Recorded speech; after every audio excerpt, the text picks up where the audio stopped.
Mwenyezi Mungu anatuambia hivi, asiyefanya kazi na asile. Asiyefanya kazi na asile. Sasa nakuuliza wewe, unafanya kazi ama ufanyi kazi? Kazi yako ni ipi? Ya kuomba watu wakupe sadaka ili upate kula? Kazi yako ni ipi? Nakuulizeni nyie watu, we mama na watoto wako, kazi yenu ni ipi? Ya kuomba pesa kwa watu ili wakupeni mpate kula na kuwalisha watoto wenu, mpate kula na kuendelea kuwasaidia watu wengine, mpate kula na kuendelea kutafuta wachawi kuja kupambana na mimi, mpate kula na kushiba kabisa kabisa? Au kazi yenu ni kitu gani? Mungu amesema asiyefanya kazi na asile. Fanya kazi kwa nguvu zako, jasho lako likutoke, uone kweli unafanya kazi. Ama wewe ama nyie kundi nyie vampire people, kazi yenu ni kutafuta mawichi wengi, witch people, na kujitahidi kuja kudili na mimi. Hiyo ndo kazi yenu. Yaani hiyo ndo kazi ambayo nyinyi mmeichagua. Sasa amuone kama hiyo ni kazi ambayo si nzuri sana katika maisha yenu. Ni kazi ambayo kwanza inakupotezeni muda wenu, inakuharibuni akili zenu, inawaharibu watoto wenu. Subhanallah. Niseme nini? Watoto ni wazuri mashallah. Mnawaingiza katika makundi kama hayo. Jamani, kosa ni la nani? Kosa ni la kwenu nyie. Huyo mtoto leo atajilaumu ni kosa lake au ni kosa la atasema ni kosa la wazazi wangu ndo ameniingiza huko. Mungu amesema fanya kazi kwa nguvu zako, jasho likutoke, yani upokee haki yako.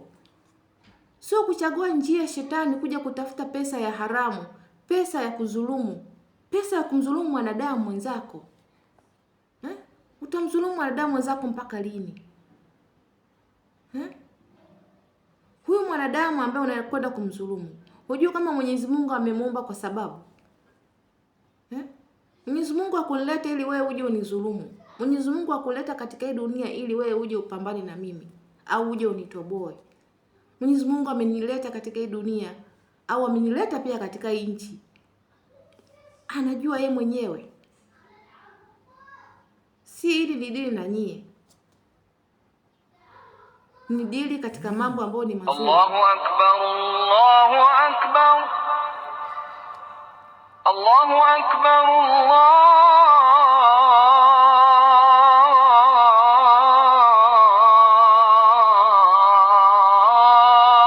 Allahu Akbar. Allahu Akbar. Allahu Akbar.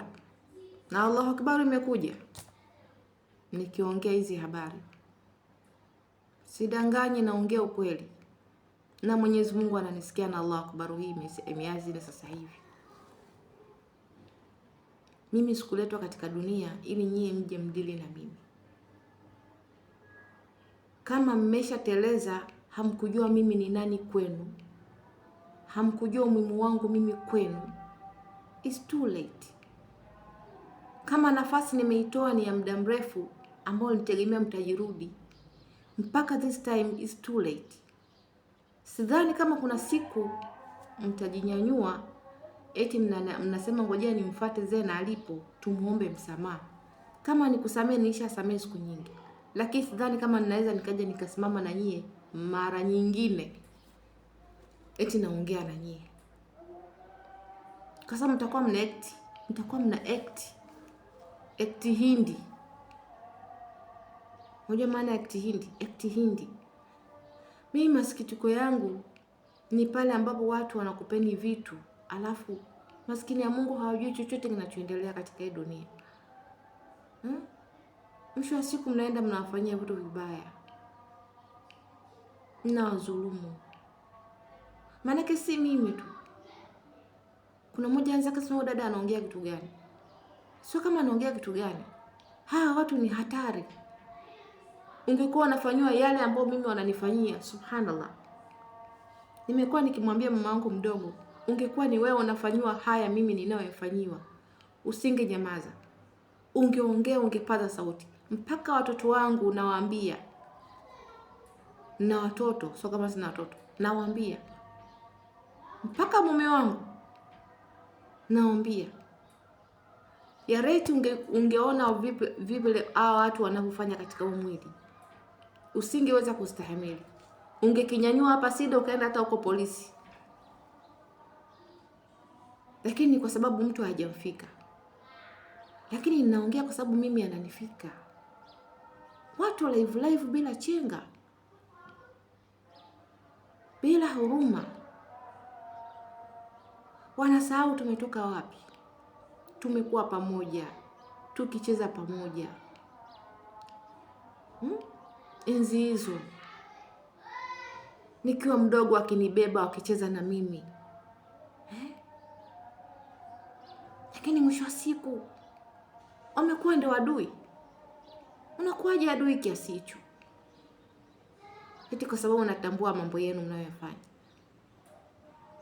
Mwenyezi Mungu anasema kabla sijaingia katika tumbo hata la mama yangu, Mwenyezi Mungu alishanikadiria, akajua mimi ni nani, nitakuwa nani, nitakuwaje, itakuwa kila kitu.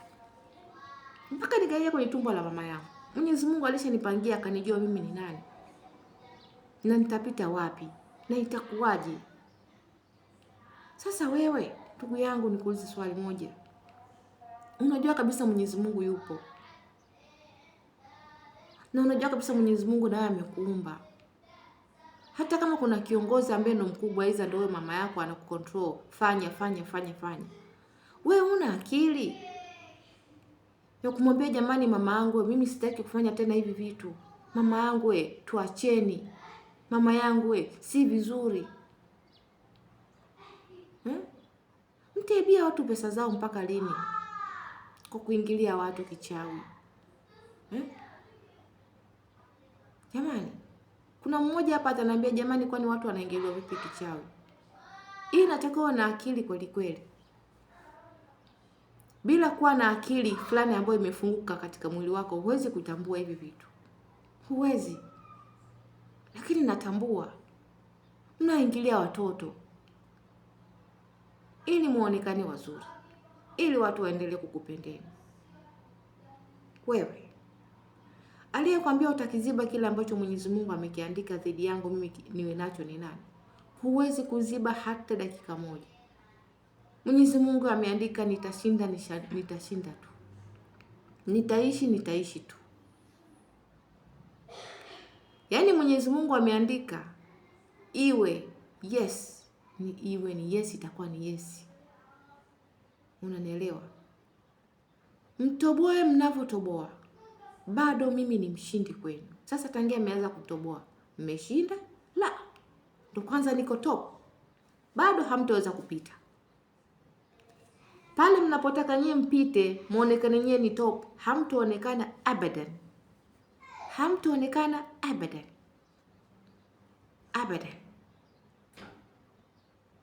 Mna mambo mengi mnayoyafanya. Hawa watu wakishaingia katika haya makundi, wanafanya mambo makubwa na ajabu na ya kutisha. Nikisema niongee hapa watu mtasikitika. Mtasikitika. Huu ni mwezi wa Ramadhani. Si mwezi wa kutoboana. Mashaikh wa Istikama, hawa watu wa sadaka, mimi nimewachoka. Nimechoshwa na tabia zao.